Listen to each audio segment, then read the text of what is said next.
Welcome aboard for another video. Thanks, Conductor Keith. Hello, and welcome. Now, the purpose of today's video actually changed during the production of the video, which means that I'm taking this recording of my intro as the very last thing I'm doing before editing the video together, because I originally started just to make a video about how I use concrete, real concrete, for road crossings, like I did in my large-scale railway in the garage. Well, as I was looking at it, my son just walked down. Hey, buddy. As I was looking at it, I thought, I might as well do some scenery around it. So it developed into a how to do scenery video, a tutorial, if you will. Scenery is dead simple. If you think you can't do it, you're wrong. And my son's down there. He's pretending he's going to press the stop button. See, I call him Shyster McShysterton of Shysterville for a reason. You may have noticed a color shift through this. I didn't notice it until editing now, but my son pressed a color filter. Well, you can press it now. Did you press it? No? So enjoy the tutorial. Here we have concrete.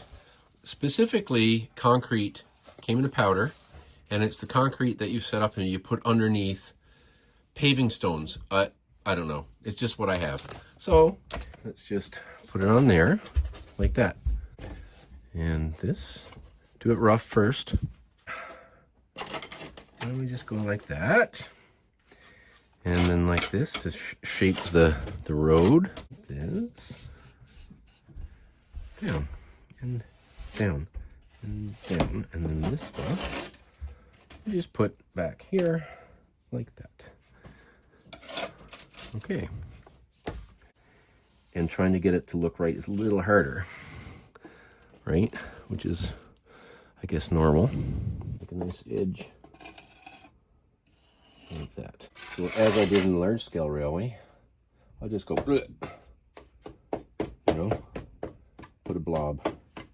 We'll see what that looks like. Okay.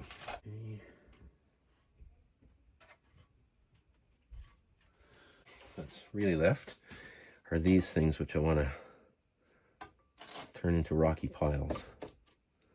They might dry rocky pile-ish, we'll see. If they turn out as well as they did on the the large scale upstairs, it'll be fine.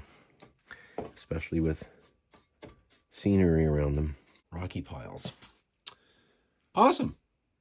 As you can see, it's come out nice and smooth. And of course it doesn't dry shrinking, doesn't crack. It's still not 100% dry, although it's very hard. I can still feel the cool in it. It will look like an authentic concrete road because, it is an authentic concrete road. Now, to make sure there's no minerals in it, I took a magnet and I've already gone back and forth and back and forth and back and forth. There's nothing on the magnet. I've got this thing. It was a little ball thing from Michael's I got on sale, and I cut it into pieces for use on my large scale railway upstairs, but I thought that, I might glue that and put it right there. This is stuff I get in big bulk bags at Canadian Tire here in Canada. This is grit to put on your sidewalk and stuff in the winter. Now it's overscale for it's even a little overscale for large scale, but this is not a scale railway. These are 027 curves. A lot of what I run here is vintage trains that are not scale, not even close. So I'm going to put a bit of this on in here. So as I add more of this stuff, I'm going to put this Ontario Northland boxcar that I repainted and relettered myself. Added a bit of weathering too. See? When I first put it down, I could feel there were some stones in the way. But just doing that tends to move them out of the way, and that's good. So I have a 4-liter or something white glue thing upstairs. And it's lasting a long time. Every now and then I just refill this old mason jar and just, simple as that. White glue, bunk. I've got my big bucket of granite. So this is real granite, of course. And I just, you don't have to be, it's not like N scale or HO scale with the corky stuff. You don't have to be that careful. And I just literally do this with my fingers. Like I said, it's not scale size stones.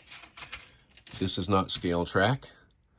In doing this project, I have no intention of actually hiding the fact that it is unabashedly Toy Trains and not scale. So as I work near the edge here, I put a little bit of white glue so that when I put the stones there, they don't all just, as I'm working, the rest of the scenery just fall on the floor before I can start to add the glue. And again, I want to make sure, yes, hitting a few things. American Flyer. 1923, 102 years old. It's nice to see that John Lazar Gnome is sitting here watching the proceedings. So I've moved stuff out of the way. And this is where the container to catch the logs will go. So I'm just going to put a little dauble of white glue around it and put it on there. So when I was digging around in that, a couple of these bits of wood came in. That's fine. Just leave them there, put the scenery around. So the surface of the end of the airstrip is going to be dirt.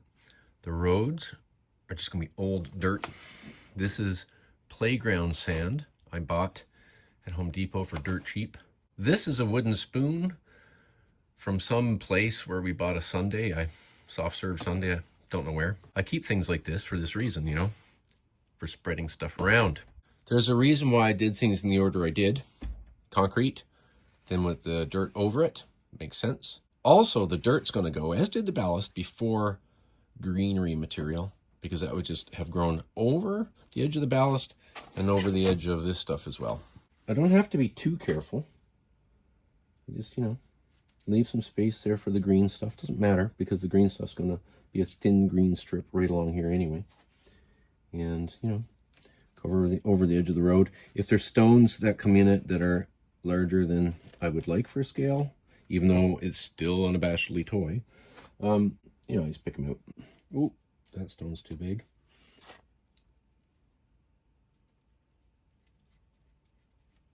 So I will be adding a crossing structure in here, but not yet.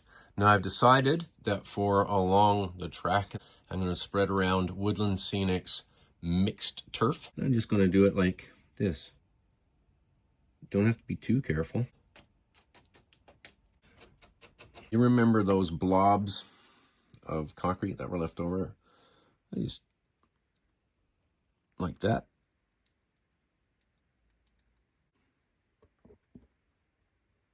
So now I just have a multitude of other things to sprinkle around, just different colors, just to make it look, you know, just a little bit of this there and whatever, just randomly.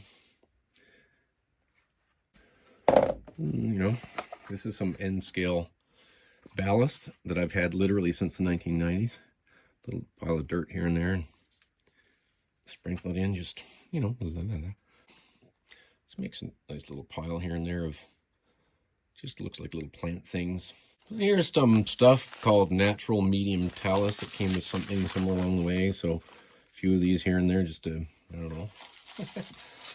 I'm not got any real plan. I just like the barren look of sort of northern climes, if that makes sense. I've got some of this heavy stuff here. It's almost too dark in some ways. A few little plants here and there, not too many. Break up the look of the thing. Yeah, I don't really like that. It's a bit dark. It's on there now, so I could pick it off, I suppose. What I'll do is maybe just take off a few. Just leave a couple small ones, just to add something. There you go. This is more like it. This is Woodland Scenics Clump Foliage Light Green. Oh, clump a few pieces on here. Just put them anywhere, just to make it look like, I don't know, something. Now I'm a tea drinker, and this is Orange Pico. It's just used Orange Pico tea bags. Makes a nice bit of dirt here and there too, just to spread around so things don't look as, you know, uniform. I know it's hard to see on camera, but it really does make a bit of a difference here. Even along the back here, a little bit on there. Just for the eye to see. This is about 1/3 white glue, 2/3 water, and dishwashing soap, dishwashing liquid soap. or as the Brits call it, washing up liquid, I think. I got these eyedroppers. I got a bunch of them. Some have the tip that's bent down like that one, and some are straight. And this is what I use. I got this at the drugstore, as my friends in England would say, the apothecary. So obviously, if you drop it straight on the powder stuff there, it's going to go bleh, make little holes. I know there's faster ways to do this. I know there is. So far, the soaking is going really well. Looks all dark and gross, but it'll dry clear. Once I finish soaking everything, we'll wait a full 24 hours to see what it looks like or more, and run a train or two. So starting down in this end where the pigs will be, this is what I've got done so far. It all looks weird and strange because it's soaking wet. You come over here, and this is as far as I've got. To get to this point was about 4.5 hours work, not including the cementing of the road crossing. All right, so it's 2 evenings later. Everything is dry. My little Lego piggy and my little Lego chicken, they can be happy now. Isn't it a cool transition to go from that to this? If you get down low and you look at the profile, it doesn't look right. Years ago when I built my N-scale and HO layouts, I built them on a layer of foam, and I would actually dig out the ditches along the side of the right-of-way a little bit. But this is meant to be, again, a toy train layout on a board. Very traditional. The only thing I'm not doing that's traditional is adding the scenery onto the board. Well, I hope John Gnome is pleased. I'm sure we'll hear about it in the comments. This is tapered, so the scenery around it and whatnot, because of the taper shape of this, has really clamped it in place. It's in there solid. I can move the whole railway around with it if I wanted to. So that worked out well. I still haven't determined whether I want to put coffee stick stirrers on either side here and weather them, or use a metal material or some other material. Now, you know what? There's time. I don't have to rush. I don't have to do it right now. The first train, I'm going to run over this finished scenery, and the concrete road crossing here is my tank train. This train is going to be the subject of probably my next video.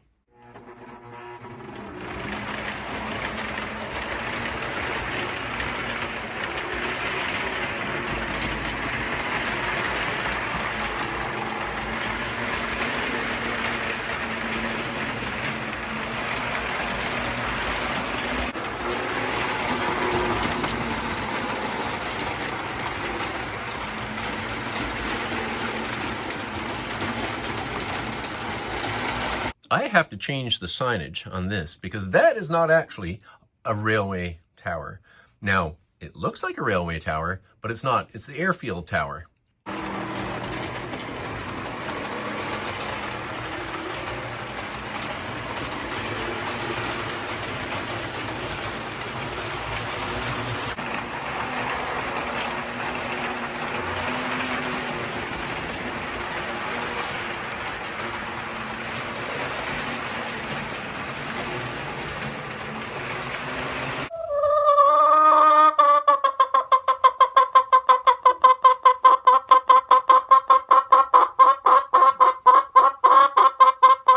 Pretty much everything I've done in this video is I've soaked up by learning from other people before me, observing, watching layouts, etc. Now, while I just said that all this other stuff was inspired by people before me, and that is true, I've never seen anyone use concrete for road crossings and stuff like this. That, not to say people haven't, I'm sure I'm not the first. But yeah, that was the purpose of this video originally. So if this video encourages somebody to try some scenery if they haven't before, they think it's too hard, but it actually isn't, or they want to try something different with their toy trains, then it will have made making this video worth it.